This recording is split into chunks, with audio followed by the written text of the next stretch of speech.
Bismillahirrahmanirrahim.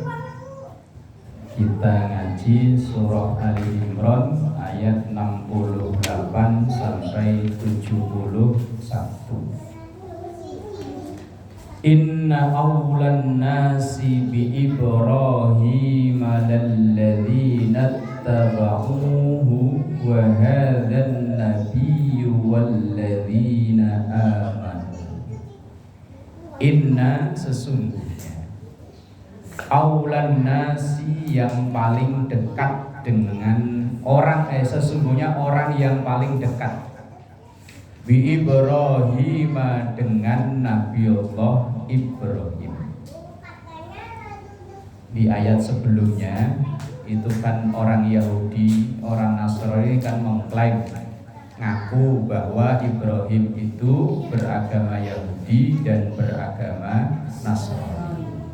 Tapi dibantah oleh Allah di ayat yang 67 itu, maka Ibrahimu Yahudiyyan wala Nasraniyyan walakin kana hanifan muslimah. Tidaklah Ibrahim itu seorang Yahudi, seorang Nasrani, tapi Nabi Allah Ibrahim itu kana hanifan muslim, orang yang teguh condong dalam Islam.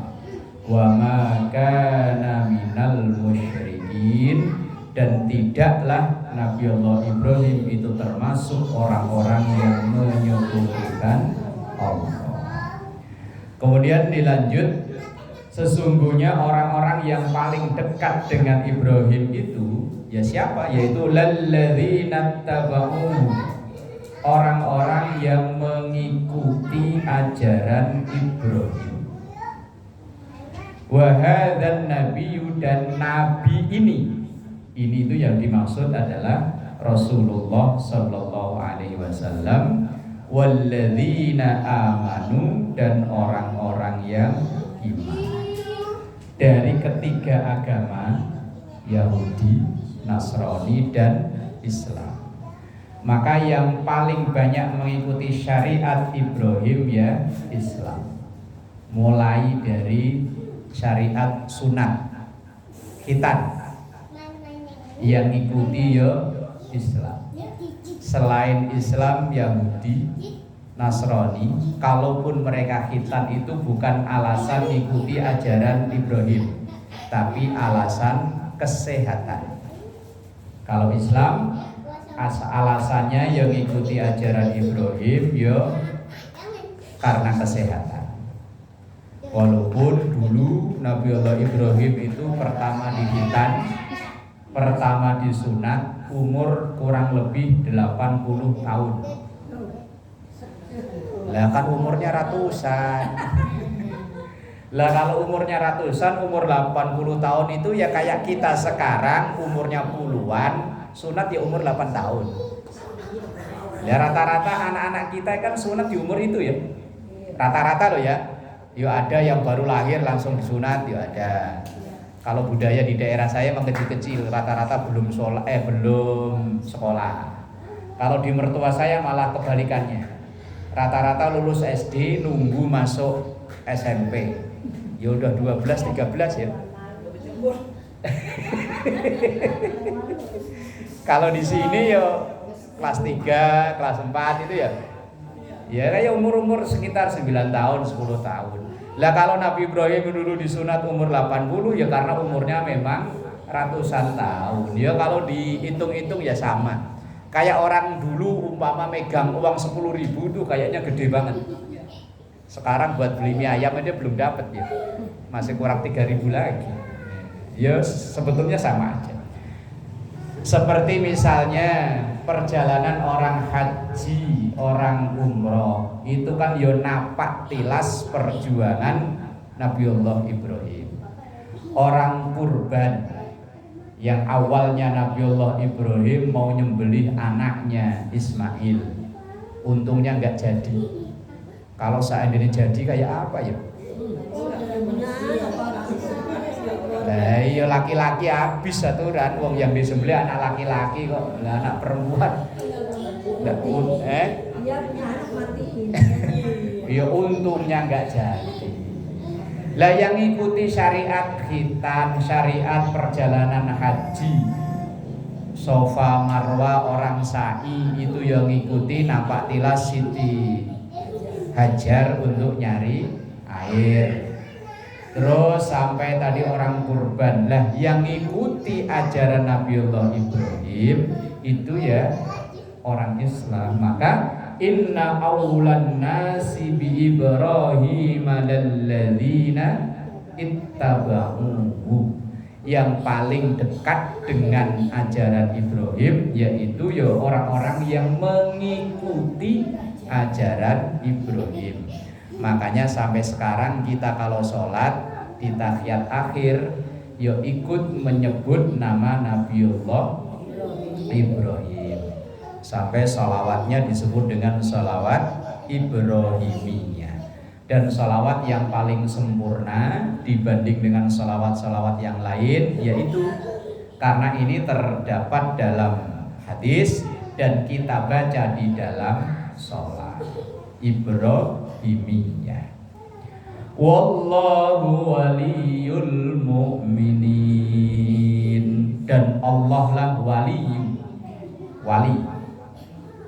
Wali itu penolong, kekasih. Kalau di kita ya ada wali murid ya. Berarti kan yang nolong itu murid ya, yang bayarin SPP, yang beliin baju.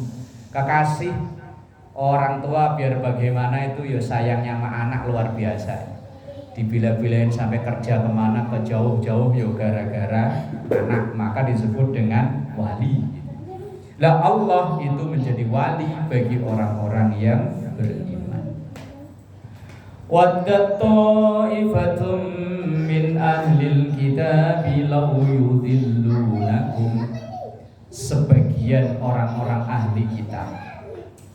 Kalau disebut ahli kitab dalam Al-Quran itu berarti orang Yahudi dan orang Nasrani. Lau yudillunakum, mereka itu pengen menyesatkan kalian, menyesatkan orang Islam. Kalau di dunia sekarang, kalau di dunia nyata sih insya Allah enggak. Tapi kalau kita lihat YouTube, pertarungan itu luar biasa. Mereka dari orang-orang yang pintar di kalangan mereka yang membuat YouTube, kadang banyak orang yang nonton dari kalangan orang Islam bisa goyang imannya. Untuk nyari aman, seandainya ibu-ibu kok kebetulan nonton kayak begitu, mending dilewatin aja. Daripada kalau yang pintar sih bisa membantah, tapi kalau yang nggak pintar langsung oh iya ya begitu ya, wah bahaya itu. Langsung besok-besoknya ikut. Saya pernah punya teman kerja, ya bukan teman lah, atasan malah. Ya karena Islamnya itu Islam apa namanya? KTP. Ya Islam sih Islam, tapi nggak pernah sholat, nggak pernah apa. Begitu dia ketemu dengan bos yang non Muslim, diajak ngomong, diajak ngobrol, lama-lama ikut. Ya sampai sekarang, ya sampai meninggal. Kebetulan orangnya udah meninggal. Begitu sampai meninggal ya sampai mengikuti agama mereka. Awalnya yuk hari Minggu ikut saya yuk. Enggak, saya kan Islam, enggak apa-apa. Cuman duduk nanti di teras enggak apa-apa kok.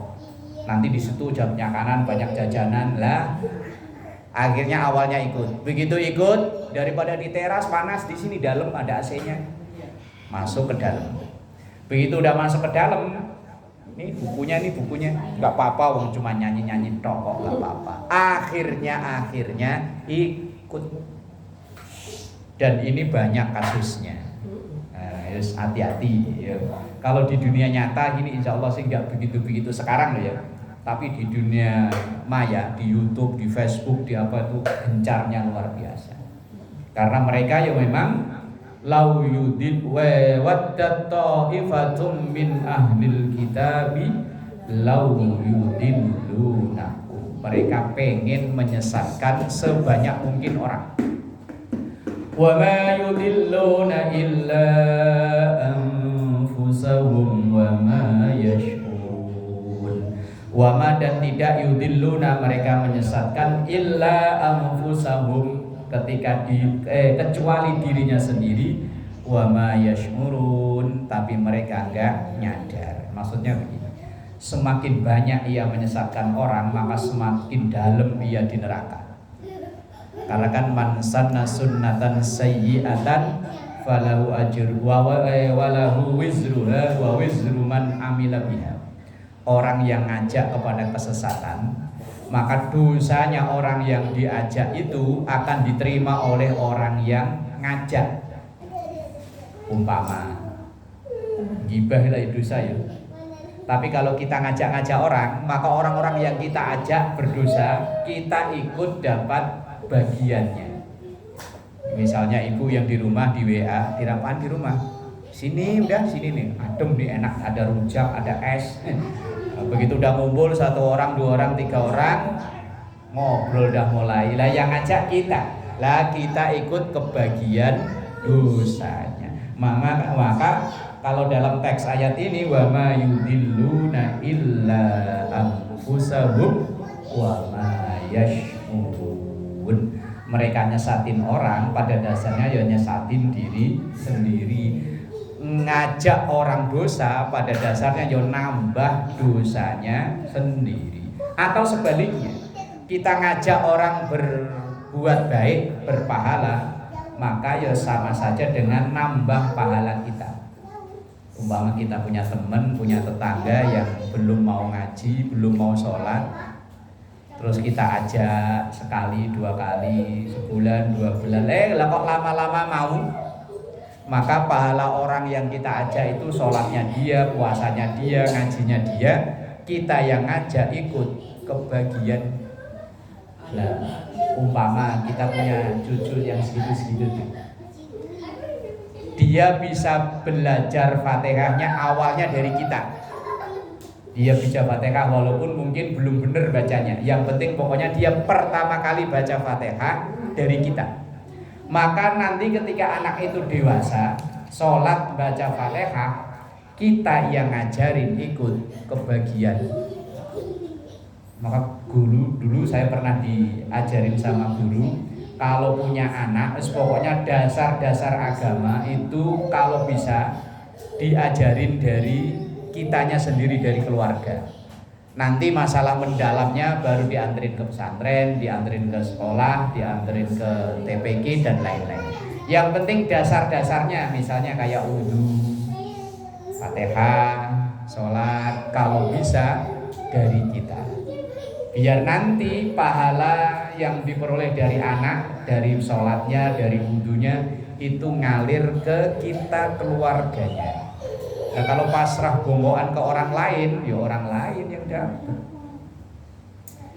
Ya ahlal kitab lima takfuruna bi ayatillahi wa antum tashhadun. Ya ahlal kitab, orang-orang ahlul kitab. Kalau ahlul kitab disebut dalam Al-Quran itu berarti Yahudi dan Nasrani. 5, kenapa takfuruna kalian pada ingkar bi ayatillahi dengan ayat-ayat Allah, dengan tanda-tanda kekuasaan Allah. Wa antum sementara kalian tashhadun menyaksikan itu, mengetahui itu. Dalam kitab mereka itu sudah tertulis bahwa nanti akan ada nabi akhir zaman yang terlahir dalam keadaan yatim, yang anak kalau masih anak-anak kemana-mana selalu diikuti awan atau mendung.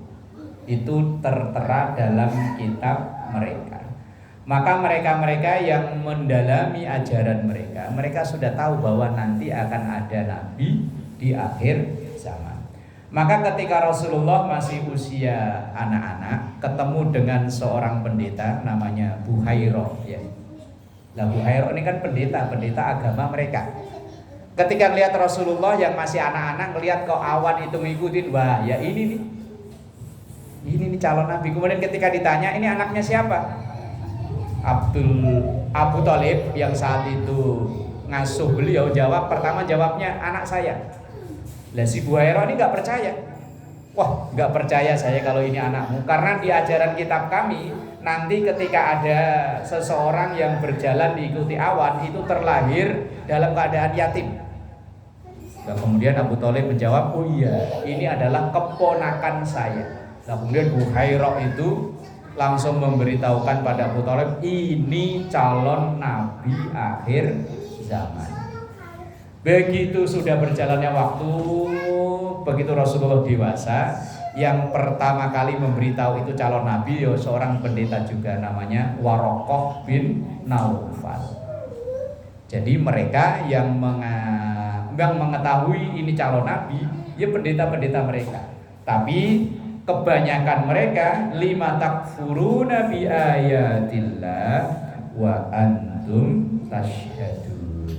Mereka pada kufur, padahal aslinya mereka tahu kufurnya itu karena gengsi, malu.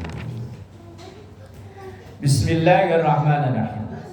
Ya ahlal kitab lima talbisunal haqqa bil batil wa taktumunal haqqa wa antum ta'lamun. Ya ahlal kitab, ahli kitab Yahudi Nasrani, lima talbisunal haqqa bil batil, kenapa kalian mencampurkan yang benar dan yang salah? Karena kalau ada dua benda, satu halal satu haram, dicampur jadi satu, maka dua-duanya menjadi haram. Walaupun yang haram itu jumlahnya lebih sedikit. Ini misalnya ini air minum begini. Ini kan jumlahnya lumayan nih, ada berapa mili ya, apa namanya hitungannya. Kalau dicemplungin walaupun cuma setetes racun tikus tuh ngomong, yo kan semuanya menjadi beracun. Walaupun ini air halalnya, air benihnya jumlahnya lebih banyak. Hati-hati biasanya kalau ibu-ibu belanja bumbu-bumbu, ya karena saya pernah lihat langsung beli bawang merah apa cabai, beli umpama setengah kilo udah dilayanin, begitu lihat dikit amat sih bang, tambahin ngapa?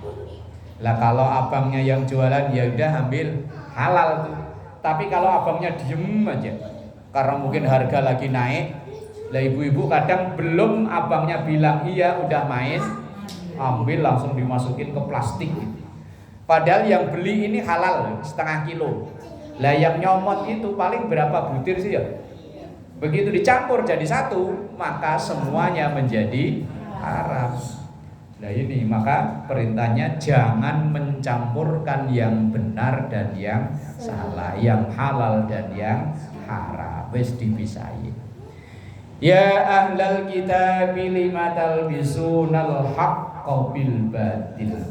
Orang-orang Yahudi, orang Nasrani, kenapa kalian nyampur yang hak dan yang batil, yang benar dan yang salah? Kalau konteksnya sekarang yang halal dan yang haram, jangan dicampur. Sayang harta kita yang halal kecampuran barang haram. Nah kalau orang keseringan konsumsi yang haram, lama-lama yang dipikir itu yang haram-haram. Orang kerja, beneran kerja baik, tapi begitu dapat duit masang judi, masang judi, masang judi, masang judi. Lama-lama kan harta halal dari hasil kerjanya itu kecampuran dari hasil judi. Lah kok keterusan sebulan 2 bulan, lama-lama saat dia kerja yang dipikirin pasang nomor. Nah iya kan, walaupun akhirnya dia babak belur. Ini yang bahaya, yang judi model sekarang ini lah, online. Ya Allah, bahaya benar-benar. Kalau kita yang orang tua-tua mah untung lah nggak ngerti begitu-begituan. Yang ngerti-ngerti anak-anak muda itu, ya Allah. Banyak orang cerita yang ini belum lama ada yang cerita motor 2 udah lenyap, istrinya yang cerita tempo hari. Kemudian surat rumah tahu-tahu udah nggak ada. Ternyata tagihan yang nagih ke itu terus. Awalnya ditanyain nggak ngaku, awalnya bilangnya buat usaha. Taunya buat judi. Ya Allah, anaknya masih kecil-kecil lagi, ya seumuran segitu-segitu. Rumah udah di tangan bank, belum sih. Kemarin sih belum ceritanya. Tapi suratnya udah gak ada. Lah kan ya kalau nggak kebayar kan ya. Motor 2 ternyata udah nggak ada. Bilangnya katanya awalnya buat modal usaha, ternyata judi. Lah orang kalau udah keseringan makan itu kan lama-lama yang dipikirin yo yang haram. Wong kita aja sebetulnya itu bisa ngerasain kok kalau ada barang yang nggak beres masuk ke badan kita. Misalnya, biasanya jam 3 kita dibangun kok enteng, biasanya ya. Lah kok tiba-tiba berhari-hari itu kok rasanya abot padahal sehat. Kalau sakit lain urusan. Itu mungkin entah dari mana ada barang haram yang masuk ke badan. Itu bisa dideteksi, bisa dilihat. Kalau diajak baik kok kerasa berat, itu mungkin entah dari mana ya kita nggak tahu. Kadang ya wong kita hidup makanan ini ya sumbernya dari mana-mana. Kecuali orang pelosok kampung yang ikan miara sendiri, beras nanam sendiri padinya. Lah kalau kita di Jakarta ini kan kadang dibawain makanan ponakan, anak cucu, makanan yang aneh-aneh, bisa jadi itu ntar di situ ada mbah nggak tahu, kita makan kok rasanya yo enak ya. Lah begitu kok subuh ajak bangun kok abot, besoknya abot lagi. Wah, patut curiga, jangan-jangan. Lima talbisunal haqqa bil batil wa taktumunal haqqa wa antum ta'lamun. Wa taktumuna, dan engkau menyembunyikan al haqqa kebenaran, wa antum sementara engkau kalian itu ta'lamun mengetahui. Ini dulu orang-orang ahlul kitab itu menyembunyikan tentang kebenaran adanya utusan akhir zaman, yaitu Rasulullah Sallallahu Alaihi Wasallam. Mereka tutup-tutupin dengan berbagai macam cara. Maka ditegur oleh Quran, wa taktumunal haqqa wa antum ta'lamun. Aslinya kalian itu tahu bahwa Muhammad itu nabi akhir zaman, tapi kalian sembunyikan, ditutup-tutupi karena mereka udah kadung gengsi. Aslinya mereka tahu. Ini ayat ini awalnya ditujukan ke sana. Tapi kontekstualnya yaitu lima talbisunal haqqa bil batil. Jangan mencampurkan yang haram dan yang halal, yang benar dan yang enggak benar. Nanti efeknya, imbasnya ke kita sendiri. Wallahu a'lam bishawab. Al-Fatihah. Alhamdulillah.